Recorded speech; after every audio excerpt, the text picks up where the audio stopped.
তো ফাইনালি পাকিস্তান সরকার ডিক্লেয়ার করে দিল যে পাকিস্তান এই বছর T20 ওয়ার্ল্ড কাপে ইন্ডিয়ার এগেনস্টে যে ম্যাচটা আছে ইন্ডিয়া পাকিস্তান, সেই ম্যাচটা খেলবে না। এই বিষয়ে আমি দেখলাম যে নিউজে বিভিন্ন সাংবাদিক, বিভিন্ন রকম বড় বড় জার্নালিস্ট বিভিন্ন রকম কথা বলছে যে পাকিস্তান হারের ভয়ে এই ইত্যাদি ইত্যাদি কারণে, নানা রকম ইত্যাদি ইত্যাদি কারণটা দেখাচ্ছে তারা। কিন্তু যেহেতু পাকিস্তান সরকারের থেকে ব্যাপারটা এসছে, পাকিস্তান বোর্ড কিন্তু এটা বলেনি যতদূর আমি শুনলাম। তো পাকিস্তান বোর্ড না বলার পেছনে কারণটা কি? পাকিস্তান বোর্ড এটা দেখাতে চাইছে যে আমরা বলিনি, আমাদের গভর্নমেন্ট বলেছে। কারণ যে কোনো আইসিসি টুর্নামেন্টে হয় কি, যে প্রত্যেকটা বোর্ডকে স্বাক্ষর করতে হয়, প্রত্যেকটা বোর্ডকে বসতে হয়, যে এই এগ্রি করতে হয় যে আমরা আইসিসির যে শিডিউল আছে সেই শিডিউলে যে কটা দেশের সঙ্গে আমাদের খেলা পড়ছে ওই খেলাগুলো আমাদের খেলতে হবে এবং আইসিসির রুলস রেগুলেশন ফলো করতে হবে। তো সেইটা তারা ফলো করেছে। এবার পিসিবি তো আর বলছে না যে আমরা খেলবো না, এটা বলেছে পাকিস্তান সরকার বলেছে। তো আইসিসির কাছে পিসিবি এটা দিতে চাইছে যে আমরা বলিনি, আমাদের সরকার বলেছে, সরকারের চাপে আমরা এটা করছি। আর সরকার যেটা করেছে সেটা কি কারণে সেটা মিডিয়া বলছে না কেন, সেটা মিডিয়া বলছে না কেন। আমাদের এখানে মিডিয়ারা নানা রকম কারণ বলছে, সেটা কেন মিডিয়া এই জিনিসটা তাদের মাথায় আসছে না ইন্ডিয়ান মিডিয়ার মধ্যে আমি বুঝতে পারছি না। এখানে সম্পূর্ণরূপে এরা বাংলাদেশের দাদা হওয়ার চক্করে, মানে তারা দেখেছে যে অ্যাকচুয়ালি বাংলাদেশটা তো পূর্ব পাকিস্তান ছিল। এই মানে যে জিনিসটা, এই জিনিসটা কেন তারা, যারা সাংবাদিক আছে কেন তারা করতে পারছেন না, রিলেট করতে পারছেন না। অ্যাকচুয়ালি দেশটা ছিল পূর্ব পাকিস্তান, পাকিস্তানদের, ঠিক আছে। সেইখান থেকে ভাষা যুদ্ধের মাধ্যমে ভারতের সহায়তায় দেশটা স্বাধীন হয়ে বাংলাদেশ হয়েছে। এবার পাকিস্তান যখন দেখেছে পাকিস্তানের ইন্ধনেই তো বাংলাদেশের আজকে এই অবস্থা, পাকিস্তান এবং বৈদেশিক বিভিন্ন রকম শক্তির ইন্ধনে, ঠিক আছে, অ্যান্টি ইন্ডিয়া একটা সেন্টিমেন্ট ওখানে হয়ে গেছে। যখন দেখেছে অ্যান্টি ইন্ডিয়া সেন্টিমেন্ট এবং পাকিস্তানকে ওরা ওদের বাবা বা দাদা হিসাবে ওরা যখন ভেবেই নিচ্ছে, মানে পাকিস্তান যদি বলে মানে গুটাই খাবার, তাহলে ওরা হয়তো সেটাই খাবে, এরকম ব্যাপারটা যখন এসে দাঁড়িয়েছে ওদের মধ্যে, তখন এই জিনিসটার সস্তা পাবলিসিটি নিতে চাইছে। এবং পাকিস্তান দেখছে, সরকার দেখছে যে বাংলাদেশ যখন সরে গেছে, মানে আইসিসি যখন ব্যান করে দিয়েছে, আইসিসির এগেনস্টে চলে গেছে, ইন্ডিয়ার এগেনস্টে আছে, তখন সেই সুযোগে তারা ফার্স্টে বলেছিল যে পাকিস্তান, যাই হোক ক্রিকেট বোর্ড থেকে নাকি বলেছিল, যাই হোক, যে তারা আইসিসি T20 ওয়ার্ল্ড কাপটা খেলবে না। তারপরে সেটা কিন্তু তারা কিন্তু করলো না, তারপরে স্কোয়াড ঘোষণা করলো।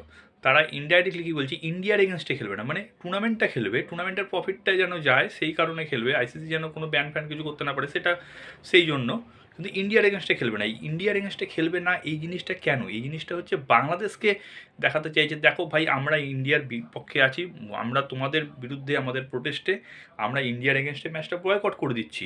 মানে আমরা তোমাদের খুবই ভালো চাই, আমরা তোমাদের বাবা, তোমাদের দাদা, তোমরা যাই বলো তাই, মানে আমাদের কথা মতো তোমরা চলো, মানে তোমরা আবার আমাদের সঙ্গে যুক্ত হও বা আমরা তোমাদের দেশকে কন্ট্রোলে নিতে পারি। এটাই হলো ওদের পাকিস্তান সরকারের আসলি এজেন্ডা, যে ওরা চায় বাংলাদেশে পাকিস্তানের যে নিষিদ্ধ টেরোরিস্ট অ্যাক্টিভিটিগুলো যেন আস্তে আস্তে বাড়ে, ভারতকে যেন চাপ দিতে পারে, বা ওরকম যে জঙ্গি সংগঠনগুলো আছে সেইগুলো যেন ওখানে চালাতে পারে।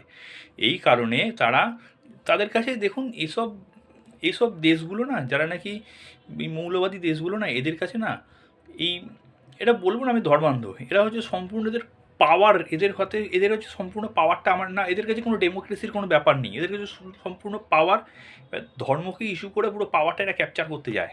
অ্যাকচুয়ালি পুরো পাওয়ারটা ক্যাপচার করতে যায়। এবার সেখানে অ্যাকচুয়ালি যাই ঘটনা ঘটুক, আলটিমেটলি ক্ষতি হয় গরিব নিরীহ মানুষেরই ক্ষতি হয়, উচ্চবিত্ত মানুষের কিন্তু কোনো রকম কিছুতে ক্ষতি হলেও সেই রকম কিন্তু প্রভাব পড়ে না। তো সেই ক্ষেত্রে যত বাংলাদেশের ঘটনাই ঘটছে দেখবেন নিম্ন মধ্যবিত্ত অসহায় মানুষেরই কিন্তু হয় এগুলো বেশি, ঠিক আছে। এবার পাকিস্তান এই জিনিসটা চাইছে, পাকিস্তান দেখেছে যে এই তো সুবর্ণ সুযোগ ভাই, আমরা এতদিন ধরে চেষ্টা করেছি যে এই জিনিসটা, সেই জিনিসটা আজকে সফল হতে যাচ্ছে, যে বাংলাদেশে আমাদের আধিপত্য কায়েম করতে চলেছি। তো এই একটা ইন্ডিয়ার বিরুদ্ধে খেলবো না, এই একটা ইস্যু দিয়ে তাদের হয়তো আইসিসি থেকে ফান্ডিং বন্ধ হয়ে যাবে, কিন্তু তারা হয়তো অন্যরকমভাবে দেখছে যে বাংলাদেশের ওপরে যদি কন্ট্রোল করতে পারি আমরা, তাহলে কি হবে, বাংলাদেশের থেকে বিভিন্ন রকম বাণিজ্যিক হ্যান ত্যান ইত্যাদি ইত্যাদি টেরোরিস্ট অ্যাক্টিভিটি বাড়াতে পারবো, বিভিন্ন রকম বাণিজ্য লাভবান করতে পারবো। বা আগে যেরকম মানে যখন পূর্ব পাকিস্তান পশ্চিম পাকিস্তানের ব্যাপারটা ছিল, তখন পশ্চিম পাকিস্তানে যে সরকার, সেই সরকার পূর্ব পাকিস্তানকে চালনা করতো এবং পূর্ব পাকিস্তান থেকে ওরা অ্যাকচুয়ালি শুষে নিত সব কিছু, এরকম ব্যাপারটা ছিল। হ্যাঁ, তো তো সেই রকম যদি আবার করে নেওয়া যায়, কেন পাকিস্তানের সিচুয়েশান অ্যাকচুয়ালি অর্থনৈতিক দিক থেকে এখন কিন্তু খুবই আনস্টেবল, বা খুবই এখন অবস্থা ওদের খুবই খারাপ, পুরোপুরি ফান্ডিংয়ের ওপরে চলছে। সেই সব দিক থেকে বিচার করে পাকিস্তান সরকারের এটাই ওদের ব্যাপার ছিল, ঠিক আছে। এখানে ওরা ক্রিকেটটাকে জাস্ট অজুহাত করে নিয়েছে, আর এসব মানুষ এসব পলিটিশিয়ান, এই যেসব নাকি আছে ওরা তো ক্রিকেট খেলা ফেলার গুরুত্ব দেয় না। এরা অ্যাকচুয়ালি নিজেদের ক্ষমতা, নিজেদের পাওয়ার, নিজেদের এটা নিয়ে ওরা থাকতে চায়, ঠিক আছে। এরা মানে মানুষকে যে মানুষ স্বাবলম্বী হবে, এসব মানুষ চায় না। মানুষ স্বাবলম্বী হবে, মানুষ ভালোভাবে থাকবে, দেশের ডেভেলপমেন্ট, দেশ উঁচু জায়গায় যাবে। এরা সম্পূর্ণ, এদের ছেলেপেলে সব বিদেশে পড়ে, এদের ছেলেপেলে বিদেশে, মানে এরা অ্যাকচুয়ালি এই ধরনের মানুষ। এদের থেকে এরা দেশকে ডোবাবে, পাকিস্তানকে তো ডুবিয়ে দিল পুরো, ঠিক আছে। বাংলাদেশ তো ডুবে গেছে বাংলাদেশে, ঠিক আছে। আর হাসিনা থাকাকালীন সময় এটা দেখুন যে হাসিনা কী পরিমাণ ডেভেলপমেন্ট করেছিল, ওদের অর্থনীতি কোথায় গিয়ে দাঁড়িয়েছিল, আজকে কোথায় গিয়ে দাঁড়িয়েছে। দেশের শেষ কথা কিন্তু বলে, সবার ফার্স্টে যেটা আসবে দেশের, কোনো দেশকে আপনি বিচার করতে যাবেন, হ্যাঁ, সুখ শান্তি সব কিছু মেনে নিলাম, কিন্তু দেখুন অর্থনৈতিক অবস্থা যদি ঠিকঠাক না থাকে না, তখন কিন্তু সুখ শান্তিটা আসে না। কিন্তু অর্থনীতিটা কিন্তু খুব বড় জায়গায়, ঠিক আছে, সেইখানটায় যখন ধস নেমে যায় কোনো একটা পরিবার হোক বা যেখানেই হোক, তখন কিন্তু সেখানে কিছু থাকে না কিন্তু, ঠিক আছে।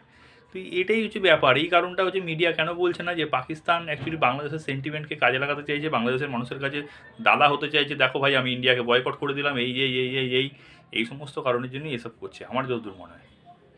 Thank you.